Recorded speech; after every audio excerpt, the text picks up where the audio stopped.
Did you know most storefront leaks come not from the windows, but from the sill? And the number one trouble spot? The end dams. Now they typically match the sill, but I wanted to make sure you could see it. End dams are small, but they're the only thing stopping the water from running straight out of the end of the subsill and into the building.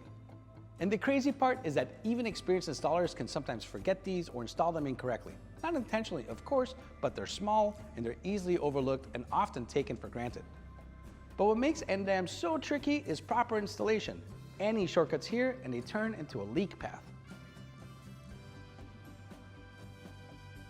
And leaks are still one of the most common callback problems for storefronts, so understanding what an end dam does and why they matter can save you a lot of headaches. And if you really want to understand end dams, make sure you check out this article by MP Drafting. It has simple visuals and breaks down everything you need to know. I'll leave the link in the description. And honestly, this is one of the easiest steps that you can take, as long as you do it correctly, to make sure you prevent leaks. To learn more about glass, don't forget to hit the like and subscribe buttons here at the bottom. Thanks again for watching, and I'll see you in the next video.